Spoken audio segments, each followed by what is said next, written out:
Hello and welcome to the Brothers Get In podcast, the show that explores how to create more prepared, more resilient, and more responsible human beings. I am Stuart. And I am Dr. Anthony Godin. AKA the Gads. Gad Squared. That's us, in case you didn't know. I was actually explaining this to someone today. They said, what's your preferred name? Gads? And it was an organisation that knows you better than they know me. And I said, yeah call me Gads, but it'll get confusing. Anyway, fun story. What are we talking about today on today's episode? So today we're going to have a chat about movement through a conflict or a disaster zone. Cool. So how to get into, how to plan for, how to operate and do things. And how to get out. And how to get out, more importantly. And why are we talking about this today? What's the driving need? Premise behind this is a organisation that I'm associated with, XR Med, aka BPM or Backpacker Medics, is sending a team member over to Sudan to recon to help out with medical supplies and refugees over there. And the question come up, how can I safely move through a conflict or a disaster zone? Cool. So a little bit of background on XR Med, formerly known as Backpacker Medics. This is an organisation that you've personally worked for and been overseas with. It's kind of our chosen charitable organisation, I guess, or it's, you know, we're involved with them. We work towards going overseas with them, and part of our training ethos, I guess, is getting people prepared or more prepared to do these sort of flyaways with XR Med. Because, yeah, just to get out there and being able to be prepared to help other people in need. And look, we've been able to do this on fronts in Bangladesh, helping out refugees, and Nepal, and other areas around the world, and just continuing on with that sort of thing. And it goes with one of our key sayings, be an asset, not a liability. So whenever we're thinking about training people up, training ourselves up to go overseas, we really want to focus on, right, we want to go over there, we want to help people, we want to do some good in the world, but we don't want to be a drag on the system there or on other people that are going with us. So that's kind of what we're going to talk about today. Yeah, let's get into it. Cool. So now there's actually, if I may talk about it, there's an upcoming task going on in the African continent. Yeah. And so this is why we were sort of thinking about this space and going, okay, what do we need to do here? We're going to send someone over to this part of the world where there's a lot of badness going on. You know, and you and I are versed in this kind of stuff. We've done these sorts of tasks over the past couple of decades of our life. But getting someone else ready for it, or how do we teach this? Not just that, but even the process we go through. Like, no one in their right mind would rush into this process, into these sorts of areas, into a conflict or a disaster zone. So it takes some preparation and some thought process to do. Which leads us into our first thing that we want to go into, is before you even step a foot out the door, is planning. How do you plan for an event like this? Right, yeah. So I often, when I'm teaching this sort of stuff, I usually say, you know, if you've got given 5 days to work yourself up to getting, you know, into a disaster zone or a conflict zone, or, you know, you're getting deployed overseas somewhere, you should probably spend 2.5 to 3 of those days in research, like deeply researching all the threat factors that you can find about where you're going and thinking about how you're going to mitigate those risks. So research is, I would argue, one of the key parts of this. I know everyone likes to think that it's just, you know, jump on the plane, get on the chopper, get off and start fighting war or something like that, flying around in Black Hawk helicopters, shooting guns. But really, it's a lot of calling people, asking questions, writing reports. And a lot of planning. And look, this is reflective because of our histories in the Special Forces, in the Army, is this is what we used to do a lot of the time, was taken into planning. So Where do you research this sort of information? What sources of information? If you're going overseas and you're like, oh, I'm a bit worried about this place, and we're specifically talking about conflicts and disaster zones, which that's what we gear ourselves and towards, and that's what we teach people about. But let's just say you're an average human being. You're going overseas and you think, oh, this place could be a bit dodgy. Where would you say to that person, here's a good way to go research that? There's a plethora of information out there, but you've got to make sure that it's good information. Jump on the net for sure. We're gifted now these days with a whole lot of information you can pick up on the net, but you need to find something else other than your local social media outlet to get information. You need to find the right sites, the right websites, and to know what you're specifically looking for. So kind of things you're going to want to know before you go over there is what is the situation? What's happening there right now? And what are you going to be walking into? Who are the players in the scenario that you're walking into? And how will they, more than likely, if anyone else has been there before, what are their notes that they've put up for you? Yeah, and this is actually a really interesting example, like who are the players and how do you fit in with them? So you were just telling me a story about this, which is pretty pertinent to what's going on right now for this task, about the players in this specific area. So for this one, you think, all right, I can go over and I can just remain neutral and in between. But the truth is, and this is where we've researched this and found some ground truth from people on the ground, is that you have to pick a side. You have to be with one of the players for your own safety and protection. And you might not particularly like the players, but you need to pick who you're going to align yourself with once you hit the ground. Previously, we've been able to have freedom of movement around areas like Nepal in the disaster zone, Bangladesh, because we aligned ourselves with bigger players, bigger medical supply players. But in this scenario, you need to know who the government and the other players are, or predominantly are, in the area that you want to work in. Yeah, it seems like a pretty easy win for people like, oh, I'm going overseas, I'm going to be doing the quote-unquote good thing, helping people out, and that grants me some form of immunity to the badness that's happening there. But more and more in the world, we see that just is not the case. And I can guarantee you we've got, a whole lot of really cool kidnapping stories of people who've thought just that when they've gone wandering about overseas. Yep. So, and then thinking about who you're aligning with as well, like, are there security forces there, local security forces? How are they viewed by the threat actors there? Are there foreign security forces or militaries there? If you align yourself with them, what does that look like? Are they a target in of themselves? Even the bigger players that you were talking about, like Red Cross, Red Crescent, something like that, you align yourself with them, that can also be problematic if you don't do the right research. Absolutely. So you got to know what your players are, who they are, and where they're working to fit into that area.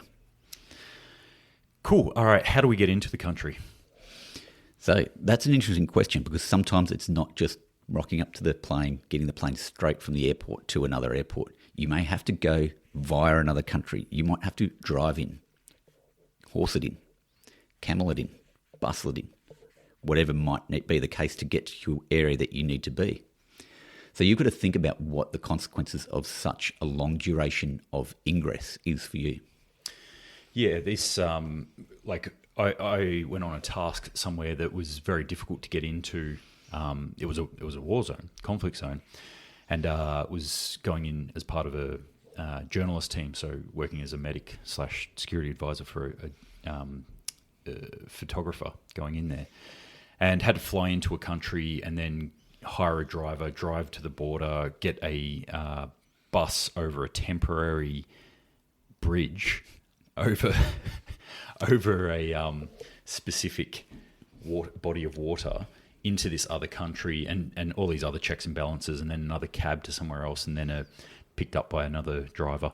So it was a whole heap of things that were getting in and out. And the way to get out of that particular space was essentially the opposite of the way we came in, but we needed to come up with contingency plans as well of how to get out. And one of them was like walking through mountain passes into a third country, into a essentially a friendly-ish country. Yeah, and you got to think about that, like how you get in, and before you even think about going in, is how you're going to get out.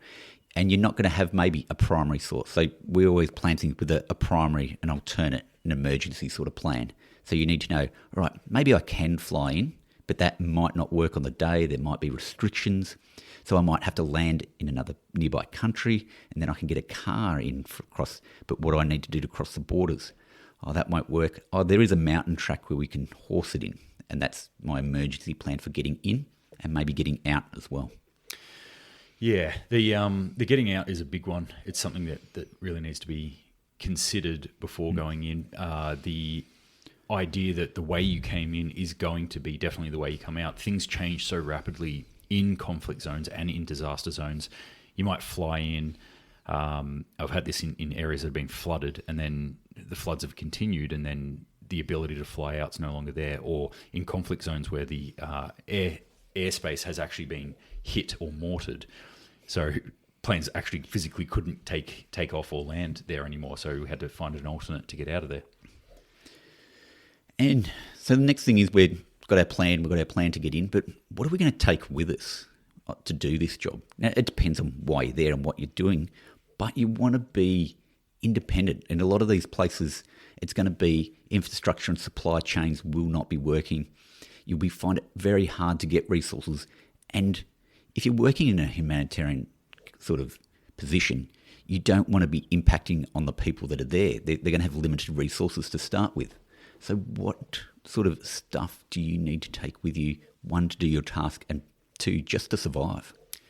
Yeah, this is a really good one for Aussies, I think, because we have a lot in this country.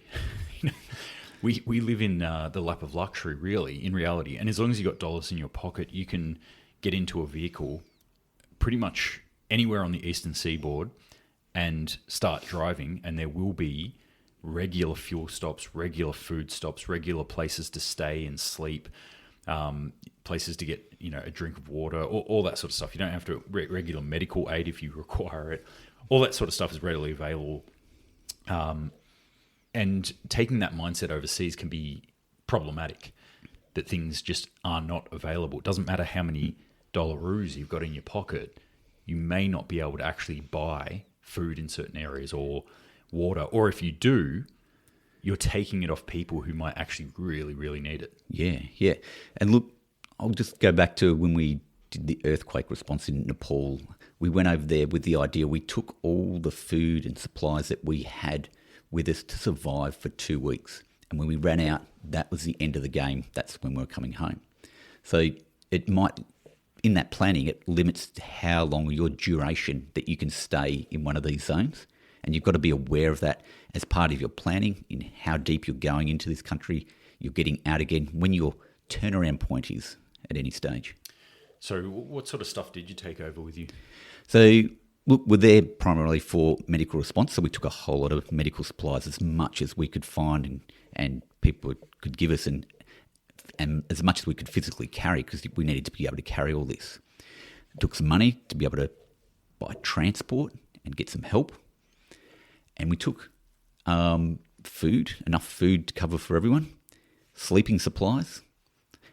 Granted, not all of these supplies made it.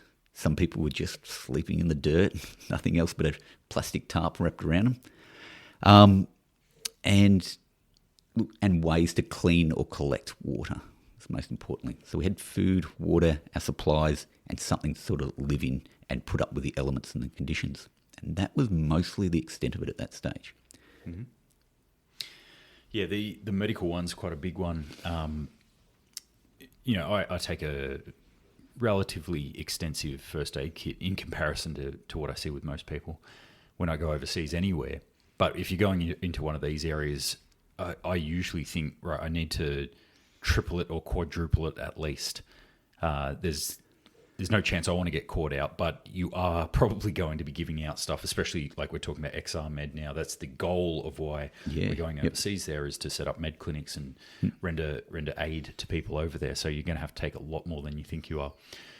Food-wise, what sort of food choices would you recommend, or have you taken in the past? So food choices. Food has to be something that is will survive without refrigeration, will survive that you can carry, that it's not overly heavy. So think maybe some dehydrated meals, snacks, your protein bars, things like that you can fit in your pockets, you can carry, and you can eat on the move when you're doing whatever you're doing.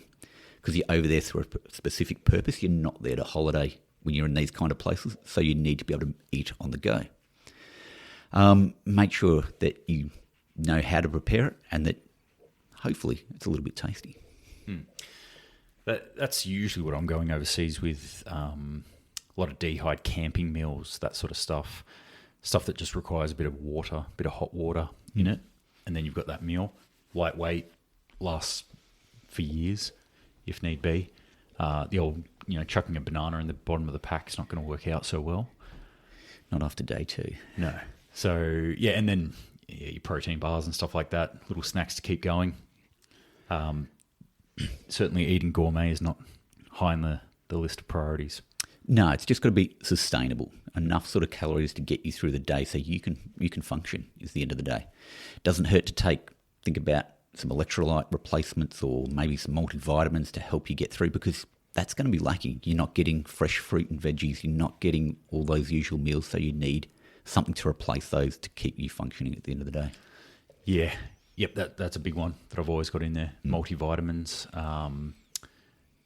some form of cold or flu tablets. Like when it comes to medical sort of stuff too, like I was talking about packing extra medical stuff. And I've got a baseline medical things that I won't touch. I won't hand out those things to anyone. I'll come home with them if necessary, but that's the stuff that is for me and me only. You do need a little pack, because again, if you're injured and you become sick, then you're no longer functional. You're no longer operating, doing what you're supposed to be doing. You need to have the medications or strapping tape or whatever it takes to get you through the day put away somewhere. Yeah, arse piss is no joke. Not at all.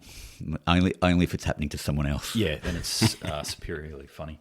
But when you're trying to do a task and your life is pouring out of your butthole, it's a bad time.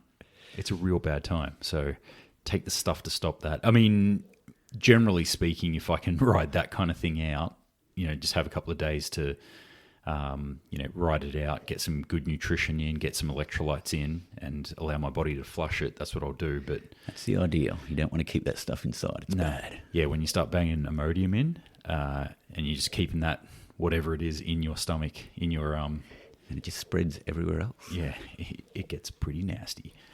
Anyway, on that joyful subject, let's talk about water, because that's usually how you get this thing. So water. So definitely carry some sort of means to carry your own water with you. Most of these areas, look, you'll get some sort of water.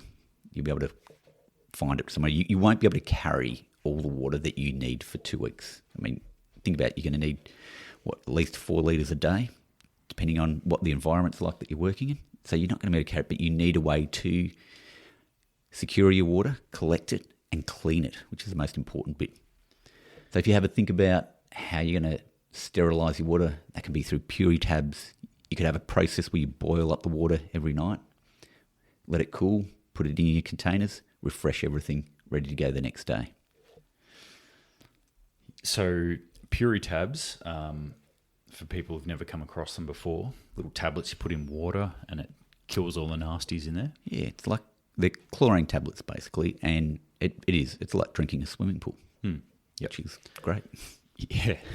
Not the best tasting stuff in the world, but it is generally pretty clean of other nasties. So what other ways would you use to clean water?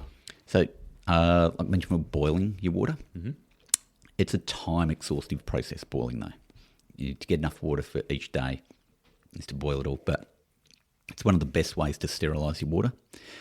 There are sort of filters you can get out there, and UV filters that you can use to sterilise your water as well. So I think you carry like the Life Straw as a standard. Yeah, I use Life Straw. I use Grail. Actually, these are two brand names of water filter bottles. So Life Straw I've used for years. Grail I've used for the past maybe 2 years. And I rate them. I that's generally actually, if I am traveling, I'll have at the very least that. Doesn't matter where I'm traveling in the world, even traveling domestically, I'll take that, and I'll always be using those water filter bottles pretty much anywhere I go. Yep. Very, very handy and worth it. They're not cheap. No, but look, a lot less expensive than pissing out your ass. Yeah, and I've done that far too many times to mess around with dodgy water anymore.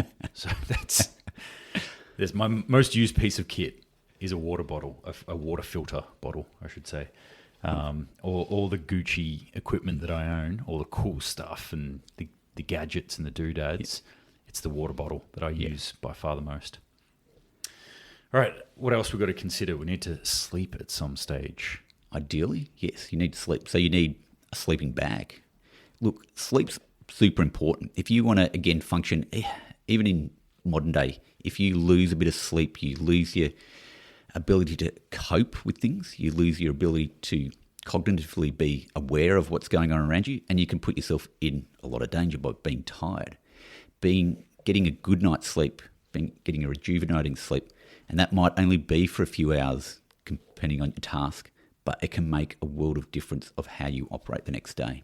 So you need some sort of sleeping bag that'll keep you warm enough with the environment that you're traveling to. Yeah, sleep I reckon is actually like a little art unto itself.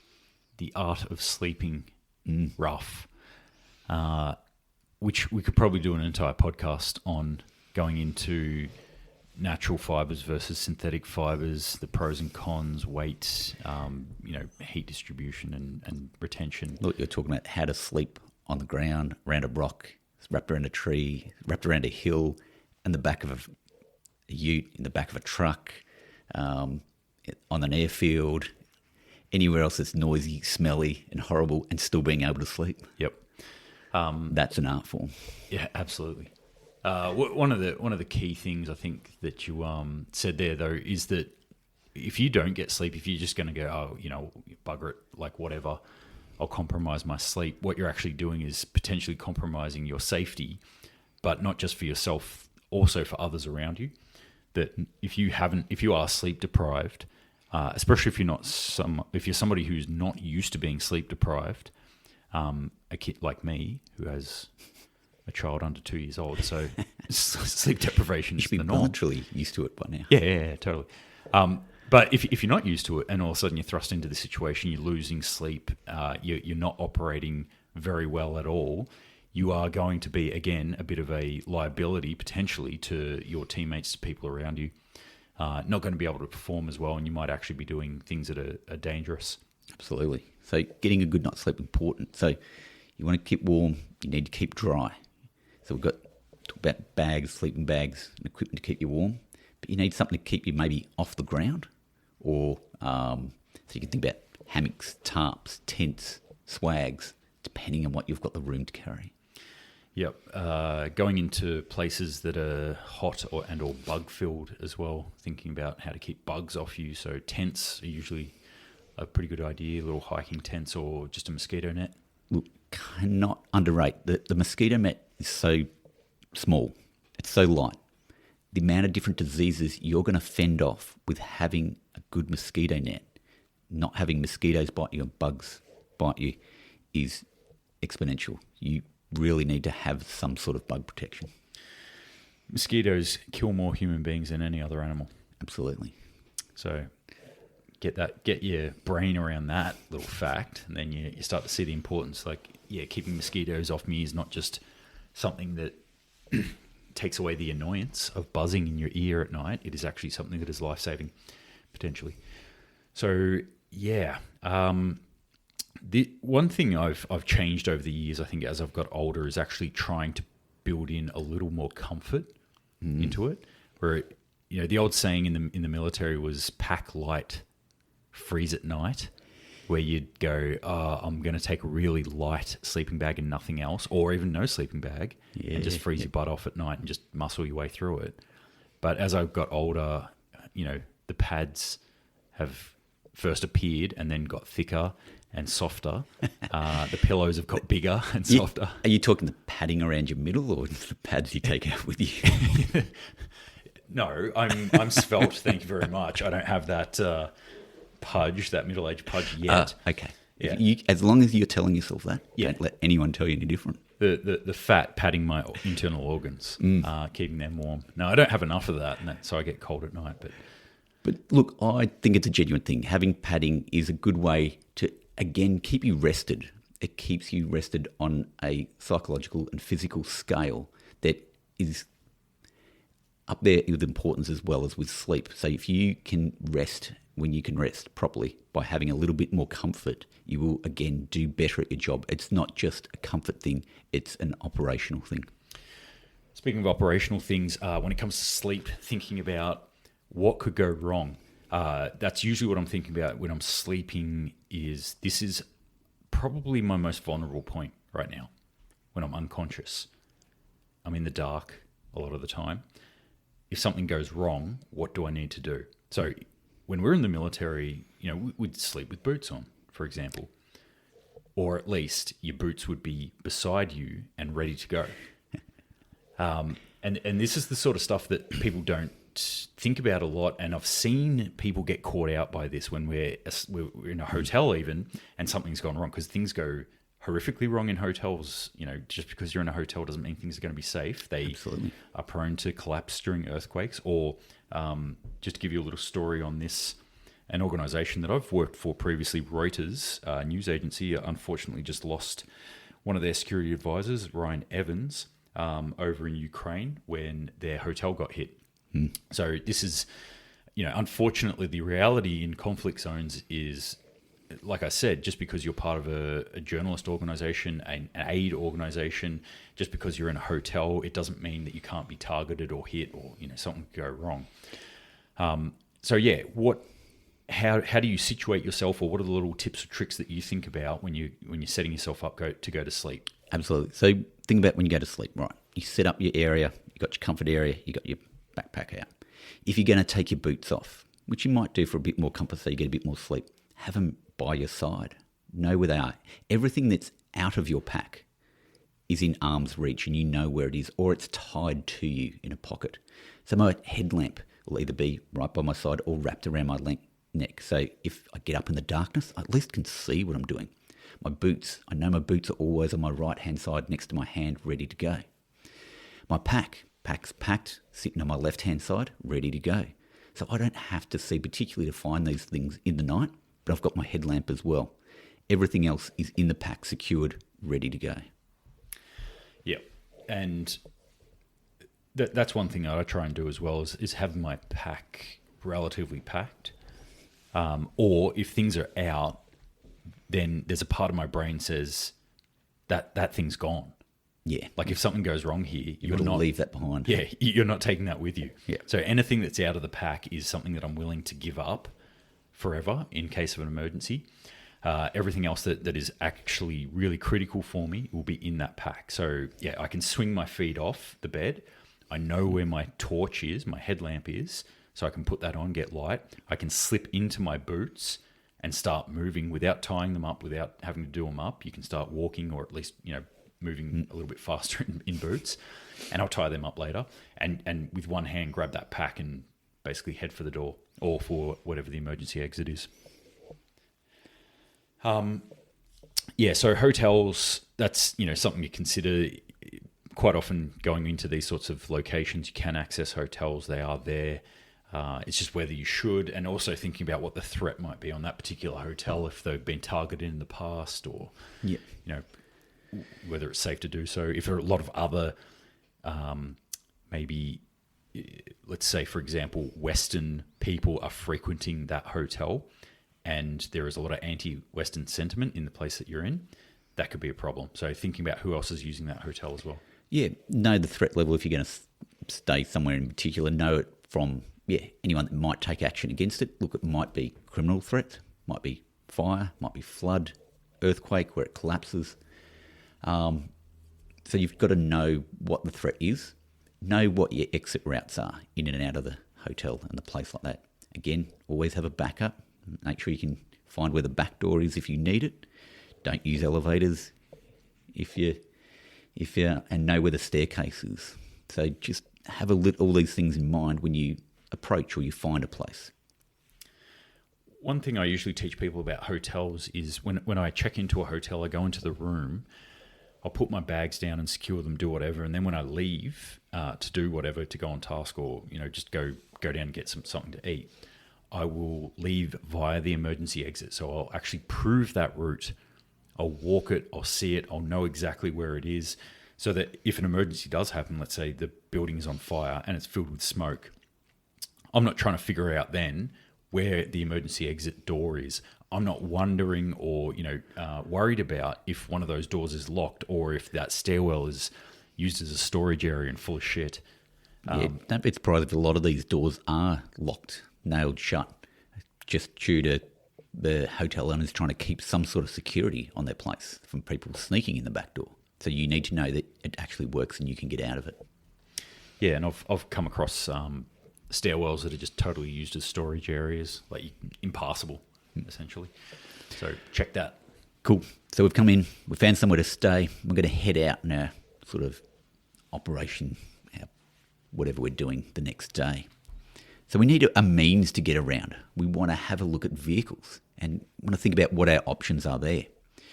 Do we want to self-drive? Do we want to get a car? Can we hire one, borrow one, and get out and about in ourselves? And is that a safe thing to do? Or should we get a driver and someone else that knows the area that we can trust to get us around? Yeah, generally, the idea of self-driving, I will do it if, it seems okay. It's not my preferred, though. I definitely prefer to have a local driver, even a fixer, to sort things out, or both, a local driver and a fixer. For those who have no idea what I'm talking about here, fixer, how do you explain a fixer? A person that fixes things. Yeah, when you've got problems, they fix it. It's a person that finds it, either knows the local area, knows the local contacts, knows the way around the place, and has a good idea of how to avoid a lot of trouble. So they'll get you in and they might set up a hotel, they'll get you a driver and a car, and they'll make sure they'll get advice, they'll get information coming in, so they'll be able to advise you each day, if need be, of what's changed and what's new. They just make sure everything is fixed and in place. Fixer can be your best friend, or sometimes your worst enemy. So choose wisely. Very wisely. We could self-drive. We could get local drivers. What other ways can we move around these areas? So, of course, you've got buses, taxis, I suppose, or Ubers these days seem to be everywhere. By foot, if need be. And, if it comes down by camel or by horse, but very rarely that comes to the end of that. Unfortunately, because it's cool. It is very cool. Security forces is another one. So local security forces, be they police, militia, military, foreign security forces as well. So some conflict zones, you might have a friendly military force that is willing to move you around, or at least let you hitch a ride with them. That obviously comes with its own set of pros and cons. Military security forces can be pretty big targets. Pros, they could, be the biggest guns out there, so no one's willing to sort of take them on. So you're kind of under that shield that they provide. Which is always a good thing, having a little bit of protection. And it does sort of lead into that, like what protection is out there and what can you utilise. Yes, you can utilise some of the local protection. You've got to know, though, can you trust it, who you're travelling with? Can you use, foreign aid for protection, or do you bring in private security for protection, depending on how big your purse is? That's true. Not cheap. No. Well, it can be cheap, but you kind of get what you pay for. You definitely get what you pay for. I don't get out of bed for a certain price, so when I'm asked to go overseas and do security for someone, I say, well, how big's your checkbook? Start scrolling. So you want to know like who you're travelling with, and then you want to know what routes or possibly ways you're going to get there. And again, have your primary, have your alternate, and have your emergency sort of route to get in and out of these places. Know what facilities are around when you're travelling. So know where your local hospitals are, and are they safe? Do they require funding if you turn up to these hospitals? Know where the local forces are, things like checkpoints, and even where maybe the bad guy forces are, because you may need to get through checkpoints and things like that along the way. Yeah, so if there's certain areas of the city that you're operating in, or just a general area that you're in, who owns what? What areas are good zones? What areas are bad zones? What areas are absolutely no-go zones? And that may be for several reasons. Like it might be a conflict zone and the oppositional force owns from this street onwards. It might be disaster zones and, the natural disaster has created hazards in certain areas or flooded areas or, whatever in that space that you don't want to go to. It might be existing ones that are already there that are just exacerbated. So, kind of criminal zones, there's, parts of that in every city that you go to. So it doesn't matter where you are.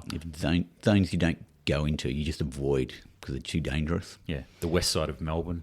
Definitely avoid that at all costs. Any part of Sydney, really. So we stay way, way away from Sydney. So every city's got those no-go zones and they could get much worse in times of unrest. Absolutely. And always keep this in your back of the mind. Desperate people do desperate things. They are just trying to survive. So they will take advantage, not advantage, but will utilise that situation. Yeah, so if I'm driving around, if I'm the actual driver, like obviously that requires a huge amount of mental effort and preparation when you're thinking about, right, I need to drive from point A to point B. It's not good enough just to plug that into Google Maps and follow that blue line. You need to actually do map reconnaissance. You need to study the maps. You need to study the main routes. You need to actually know what the traffic's going to do, what those areas are, what your alternate routes are, what happens, where you're going to go, like you were saying, when things go wrong. So that's going to require probably a bit of on-the-ground reconnaissance as much as possible. Yeah, so hopefully you've got someone that can maybe give you that information, or you've got time to do it yourself. But again, that's maybe where your fixer and that comes into it. Knowing the patterns of life. So, is there chockers full of traffic between 8 and 9 in the morning, and you just don't want to get involved in that. So you've got to work around it. Where other places do people move en masse that can create an issue? Another good one is that you mentioned before is about the hospitals, like locating where hospitals are, doing a bit of research, knowing where it is in proximity to where you're going to be. And that requires a bit of knowledge on traffic conditions. Yeah. It could be physically close, but time-wise, very far away. And know their capability. Different hospitals will have different capabilities. So you've got to know which hospital to go to. One might not be a trauma centre. You'll turn up and they'll just turn you away. And a big one that I've learnt over the years that when I first learnt it, I was utterly shocked, was that you can't just rock up to some hospitals and expect to get treated. In many parts of the world, you need to rock up with cash in hand to pay for what you need. Yeah, and you need to know probably how much that is and have that in your spare pocket hidden away for that kind of times. Yep, I remember I was in, I think it was Kenya, and we had to carry 600 US around for the task that we were doing there, which is actually just teaching a course. But if something went wrong, we went to the local hospital, which is a good idea also to check the hospital out just for its general level of cleanliness. But it seemed pretty professional. And then we, through much toing and froing, found out that you need to pay if you want to get treated, and roughly what we're up for if we had some sort of mass CAS event. Yeah. So all that's really important to know, because otherwise they create, critical stop points in your planning and what can happen. Another one I'd throw in there is knowing safe havens. Yeah. So what sort of places do you usually look for when you're thinking about safe havens? So safe havens, again, will go back to maybe maybe the local authorities. Maybe. That's a big maybe. Other forces that are around, other big agencies that are around. So when working overseas in a disaster zone, you'll know there'll be safe havens in, say, the Red Cross or the Red Crescent sort of buildings, because they're a big prominent thing and nobody kind of wants to mess with them. You'll know if you go to some of the bigger forces that foreign forces that are in the area giving aid, you'd go to those sort of places and they would be a safe haven where you could go to. One that pops into my mind is maybe embassies and things like that, if they're around, but perhaps even creating your own safe haven. Like if you know somebody there, going to their place, checking it out, or even if you've got the ability and you are kind of hiring places, setting up a little safe base somewhere. Yeah. And these are another good things. If you do have a good fixer, they will either work it out, or these are questions for you to ask them. Where can we go if something goes wrong? And they'll let you know quickly. Nice. Anything else? That's it. We've been out travelling around. We've got what we needed to do, and we're heading back home. We want to think about, again, we're going to think about our exit routes out, how we're going to get out, and back on the plane and out of there. Yeah, I think about this in two ways, maybe three ways, but usually like sort of two ways: rapid and normal speed. So normal speed's just everything is sort of regular and working roughly according to plan. So I've got the exit route or the means pre-booked already, my flight out, my boat ticket out, whatever it is. I know when that is. I've got a seat booked for me or for my crew out on that plane on this date, so I need to rock up to the airport at whatever time. That's a regular one. And then I'll come up with some like, okay, what happens if things turn sour very quickly, go pear-shaped, and we need to diddy-mow now. And just keep in mind, I guess, that don't get that home fixation. So once you start thinking about home, you're no longer thinking about what's going on around you, and you're starting to present yourself in a more dangerous manner. You're not home till you get home. That's to say, you're not on the plane till you get on the plane.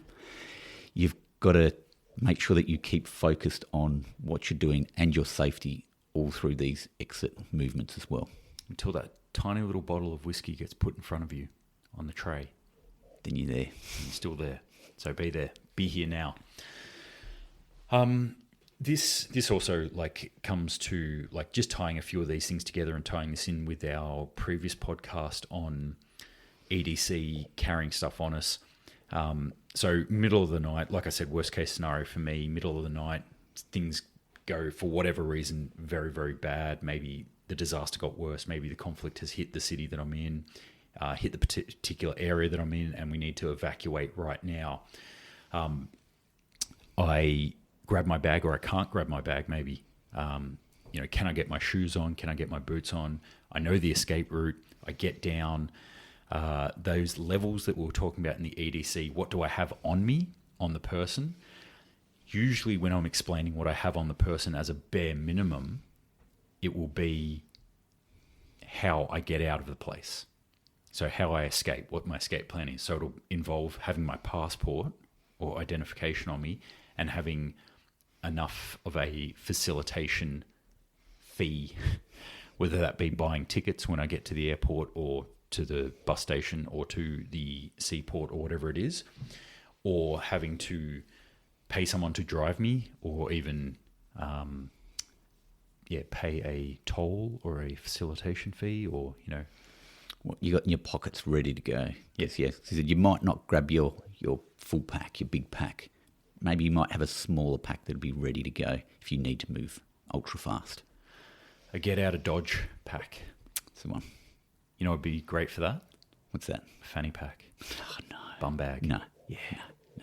You know it. No. So everyone has to rush out and buy a bum bag, a tactical bum bag right now. Oh, no. Just keep your emergency stuff in. All right. We're going to finish it. On that note, thank you very much for joining us again.